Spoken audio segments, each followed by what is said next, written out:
Hello, my name is Jeremy, and this is the True Crime Chronicles channel. Today, I will tell you the horrifying story of the Inman family. The Inman household presented an image of impeccable harmony to the outside world. They were regular attendees at church every Sunday. However, within their tight-knit group, none could fathom the realities that unfolded in the privacy of their esteemed home. Back in 1983, William and Sandra Inman's paths crossed in a church setting, him being 18 and she at 16. Their union was blessed by their parents, leading to their marriage. The couple made their home in the modest community of Logan in Hocking County, Ohio. Bill Inman, a man of strong religious conviction, juggled his work in construction with playing musical instruments for the Skynia Faith Evangelical Church in the vicinity of Nelsonville, Ohio. Sandra took on the role of managing their home. The following year, in 1984, they were delighted to welcome their son, William Jr. To distinguish between the two, the head of the family was referred to as Bill, while the young one was known as Will. As time passed, William Jr. matured. At the age of 17 in 2001, he encountered a 15-year-old named Summer Cook at church, a meeting reminiscent of his parents' own. Will and Summer maintained a friendship for 3 years, leading to their marriage when Summer turned 18 in 2004. The newly married couple began their life together, residing with Will's parents in a generously sized residence in Logan, Ohio. In 2004, when he was 39, Bill Inman envisioned himself as a spiritual guide. He transformed his garage into a makeshift sanctuary, starting to hold gatherings there. Despite local skepticism towards this self-declared minister's actions, his enigmatic garage on their property began to draw first neighbors, then their friends, and more. Attendees sought solace, engaged in prayer, and left offerings. The following year, in 2005, Will and Summer were overjoyed with the arrival of their son, Alex. Around this time, the Inman household faced financial strain, as Bill's religious endeavors were not financially rewarding. The family resolved to relocate to another state in pursuit of employment opportunities. By 2006, the Inmans had fully resettled in Florida. There, both Bill and Will promptly secured employment in hotel construction. Meanwhile, Sandra and Summer devoted themselves to homemaking and nurturing young Alex. 2 years later, the Inman family made their way back to Ohio from Florida. By then, they had forfeited their Logan home due to an inability to reclaim it. Settling in a rental in Vinton's countryside, the family started a new chapter. Shortly after their relocation in 2008, Will and Summer welcomed their second child, a daughter named Kelly. By 2010, their family grew with the arrival of another daughter, Alana. Will and Summer, as young parents, often sought weekends away for relaxation and rejuvenation. Bill and Sandra, ever supportive, took on the role of caring for their grandchildren during these times. The weekends were filled with joy, as they cherished moments with their 3 grandchildren. In the spring of 2010, Bill Inman secured a pastor's license and proclaimed himself the head of the Skynia Faith Church. Along with his wife, he established a charitable entity named Ranch of Mercy to assist the jobless and homeless. His vision was to construct a large dwelling for orphans and widows, but financial resources were lacking. To address this, Bill conceived a lottery scheme. Each participant would purchase a ticket, with the proceeds earmarked for building the shelter. The grand prize was either a house or $200,000, plus 99 other significant rewards. The community became aware of this lottery through news and advertisements. Bill initially promoted it door to door, assuring a lavish reward with the surplus funds destined for a haven for the destitute. Priced at $10 per ticket, he sold 100,000 tickets, amassing $1 million for the project. The drawing was set for September 2010. In June 2010, a personal upheaval struck the Inman family when Summer expressed her desire to divorce Will, her husband of 6 years. This declaration came not long after she had penned a significant entry in her personal diary. "I'm so tired of pleasing everyone. I'm exhausted. Don't I deserve happiness?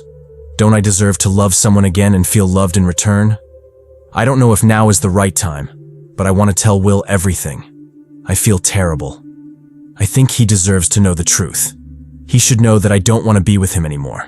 I want to be alone, to find myself and understand who I am. Right now, I'm just a slave running around and following their orders. I love my children with all my heart, I wouldn't trade them for anything. I don't want them to grow up and see their mother just following orders. I don't know how Will react to all this. Maybe he'll get angry, try to take the children and run. Or maybe he'll start threatening me, hurt me, or worse. I think the children should see us both equally. I know Will's parents will turn against me and try to make me stay, but I know that won't change anything. Last night, Will asked me what I want, and I don't know. All I know is what I don't want. I don't want to be unhappy and feel trapped, but I couldn't tell him that.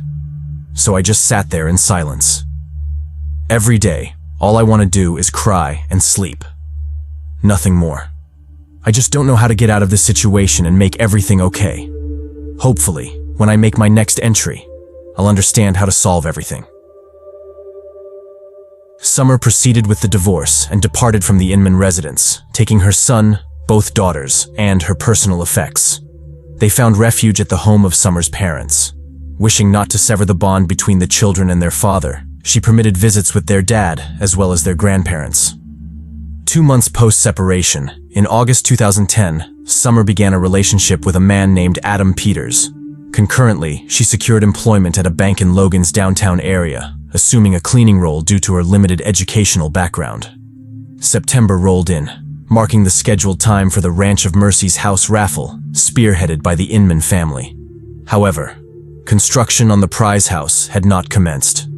Both September and October elapsed without any development, and the raffle was never conducted, with no explanations provided. The organization showed no urgency in refunding the participants. On December 1, 2010, the Inmans were notified of the need to vacate their rented residence due to substantial unpaid rent. In response, Summer, accompanied by Adam, went to retrieve her remaining possessions from the Inman home. However, her entry, along with Adam's, was denied. This led Summer to alert the police, claiming that her estranged husband was intimidating her and obstructing the retrieval of her belongings. Upon police arrival, Will and his parents persisted in denying access.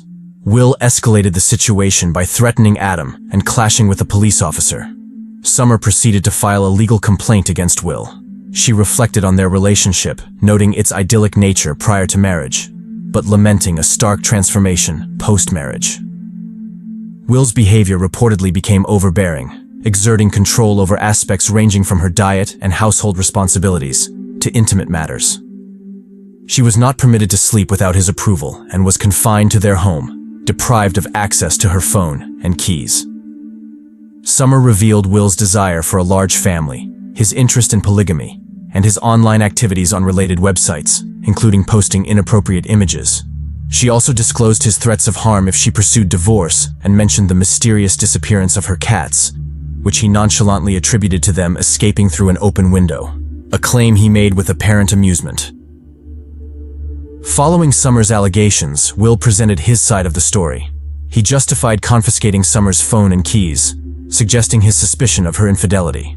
Regarding the cats, he explained that their wild behavior and damage to furniture and family members led him to relocate them to a shelter. Consequently, Will was subjected to a restraining order, prohibiting him from approaching Summer, and faced penalties and probation. Amidst this, a fierce battle for custody unfolded between the families. The Inmans lodged a police report against Adam Peters, describing him as a potential threat to the safety of Alex, Kelly, and Alana. Tragically, Summer's life was soon overshadowed by a dire event. On the night of March 22, 2011, 25-year-old Summer Inman was concluding her shift at the bank. She finished her cleaning duties after the office closed and stepped outside to dispose of the trash around 11 p.m. She had texted Adam, her partner, to meet up post-work, but he never encountered her. By 11:30 p.m., worried, Adam arrived at the bank. His search led him to an alley near the dumpster where he discovered Summer's personal items scattered on the ground: her phone, keys, and a still-playing music player with headphones. Nearby in the grass, he found her jacket.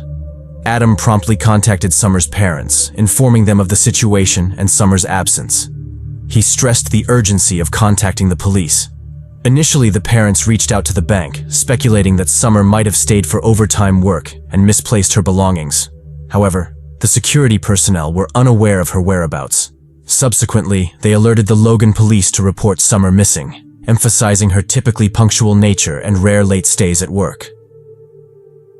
The police arrived at the scene where Summer's belongings were discovered, and they were met with accounts from 3 eyewitnesses who had observed her abduction from that location just an hour before. 2 women, who were out jogging in the evening, reported witnessing Summer as she went to dispose of the trash. At that moment, a white Ford Crown Victoria, operated by a blonde woman, pulled up. From the vehicle, 2 individuals clad in black balaclavas emerged. They forcefully grabbed Summer and pushed her into the car's back seat. Despite her resistance and screams for help, a bystander's attempt to intervene was thwarted when the blonde driver incapacitated him with pepper spray, forcing him to retreat. The car swiftly departed the area. The 2 jogging witnesses promptly headed to the nearest police station to report the incident. However, their account was initially met with skepticism by the police, who found their narrative peculiar and doubted its authenticity, suspecting it might be a fabricated story. The police reached the abduction site of Summer Inman merely an hour following the missing person report filed by her parents. However, their initial efforts did not lead to locating the missing 25-year-old. The news of Summer Inman's kidnapping rapidly circulated through all local media outlets, capturing the community's attention. A wave of Logan's residents, numbering in the hundreds, united in a concerted effort to locate her. As 3 days elapsed, the possibility of finding Summer safe and sound grew increasingly faint. Throughout this harrowing time, her parents endeavored to maintain hope against despairing thoughts. Shortly before her disappearance, Summer Inman shared a photo on Facebook, featuring herself, her new partner Adam, and her children. The image portrayed them as a content family unit. Will Inman, who had access to Adam Peters' Facebook page, surprisingly still on his friends list despite being Summer's current partner, noticed this update. It raises an intriguing question. Why would a husband befriend his wife's new companion? The backstory revealed that Adam, a man without stable employment, had been hired by the Inmans a year earlier, in spring 2010, for various household tasks. It was then that Adam and Summer crossed paths and developed a bond. Despite initial reluctance, Summer eventually reciprocated Adam's affections. Her diary entry reflects this internal conflict. When I looked into his eyes, I realized that the devil had taken over me. I didn't listen to what God was telling me. I tried to stop. My mind screamed, "Run! Get out of here now!" But instead, I stayed and let him embrace me, and then delve deeper. I am very sorry about this. I am guilty. This encounter signified the unraveling of Summer's life within the Inman family. Yearning for happiness and love, she initiated divorce proceedings, which were prolonged. 5 days before vanishing, Will contested the proposed spousal support per child monthly, suggesting a reduction to $50, given his annual earnings of just $6,000. Will and his parents sought full custody of the children, but their petition was rejected by the court. After losing contact with their grandchildren, Bill and Sandra visibly deteriorated, losing weight and clearly affected as those who knew them concurred that the grandchildren were the light of their lives. In March 2011, amidst the investigation into Summer's disappearance, the Inman family was located. They were found at the residence of Bill's 70-year-old mother in Jackson County, Ohio. Bill, Sandra, and Will collectively asserted their ignorance regarding Summer's abduction. The Inmans recounted that on the night of Summer's kidnapping, they were en route to Cleveland to view a new property. However, they encountered car trouble after 3 hours on the road, leading to an overnight ordeal of vehicular repairs on the roadside before returning to Logan the next morning. They maintained that their interactions with Summer were generally amicable with infrequent disputes. Yet, they attributed a shift in their familial harmony to Adam Peters' employment in their household. Describing this phase as challenging, the trio consistently portrayed Adam as a negative influence, alleging he was the catalyst for the disintegration of their previously harmonious, faithful, and tightly knit family. The investigation took a crucial turn when the police noticed a white Ford Crown Victoria at the Inman family's residence. Upon inspection of the vehicle, a GPS receiver was confiscated. Subsequent examination revealed that on March 22nd, the day Summer was abducted, this car was in Logan. The GPS was deactivated at 5:30 p.m. that evening and reactivated the next morning, again in Logan, contradicting the Inman's claim of traveling to Cleveland. Phone records further corroborated that all 3 family members were in Logan on both March 27 and 23. Additional inquiries revealed that on the morning of March 23rd, around 7:30 a.m., the Inmans were at a car wash, engaging in a thorough interior cleaning of the vehicle. Bill, Sandra, and Will were all present, but Summer was notably absent. Following the car wash, they visited an auto shop in Cleveland for a tire change. A shop employee noted the peculiarity of Bill opting to replace nearly new tires with used ones, rationalizing his choice as a mere dislike for his current tires. There was also evidence that the Inmans attempted to modify the car's appearance. Notably, Bill had removed a police spotlight previously mounted on the driver's side door next to the side mirror. Bill, Sandra, and Will Inman were apprehended and brought in for interrogation. Prior to their arrest, Bill assured his elderly mother of their innocence, attributing the situation to a test from the devil. Throughout the questioning, the trio consistently proclaimed their unawareness of Summer Inman's abduction and the identity of her kidnapper. However, after several hours, and faced with the possibility of capital punishment if convicted, Sandra Inman's resolve faltered. She eventually capitulated and disclosed the truth. Sandra confessed that they were responsible for Summer's abduction on the night of March 22nd, with Bill and Will disguised in black masks. She admitted that the initial plan, which she orchestrated, was merely to abduct and intimidate Summer. However, she acknowledged that events had taken an unexpected and tragic turn. According to Sandra's confession, when Summer was forcibly placed in the car's back seat, Will restrained her with plastic ties around her neck, hands, and feet, intending to frighten her into granting him access to their children. As the situation escalated, Will realized that Summer was on the brink of unconsciousness. In a panic to release her, he desperately searched for a knife, shouting to his mother, "Oh my God, Mom, where's the knife? I can't find it." Amidst their collective fear and frantic search for the knife, the dire situation worsened. Summer ceased breathing and tragically passed away. Sandra maintained that their objective was never to take Summer's life. They merely sought a resolution to their custody dispute and hoped to ensure regular visits with their grandchildren. On March 29, 2011, a week after the kidnapping, Sandra Inman disclosed the concealed location of the body. Summer's remains were discovered in a well within a septic tank on the grounds of Skinnea Faith Church near Nelsonville, roughly 30 kilometers from her workplace. Bill Inman had been involved in the church's construction, which held personal significance as the venue where he and Sandra had wed 28 years earlier. The Inmans had been regular attendees at this church, with Bill participating in the musical ensemble. The police uncovered the well by removing a concrete slab and unscrewing 6 bolts from the metal lid. Upon opening it, they immediately encountered Summer's legs.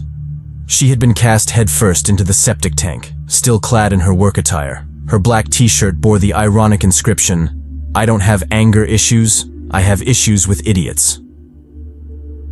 The forensic examination confirmed that Summer had succumbed to strangulation. Apart from the evident marks on her neck, hands, and legs, indicative of being restrained, no other injuries were found on her body, underscoring the specific cause of her tragic demise. Sandra disclosed that her initial plan was to dispose of the body in a river, but she later reconsidered, deeming it safer to conceal it in the well near the church, believing it to be a place where it would surely remain undiscovered. She admitted to feeling profound shame for her actions and the irreversible consequences they led to. During the subsequent trial, 49-year-old Bill Inman and 28-year-old Will Inman did not acknowledge any responsibility for Summer's death. Throughout the proceedings, they remained largely silent, displaying no visible emotions and refraining from making eye contact with Summer's grieving parents.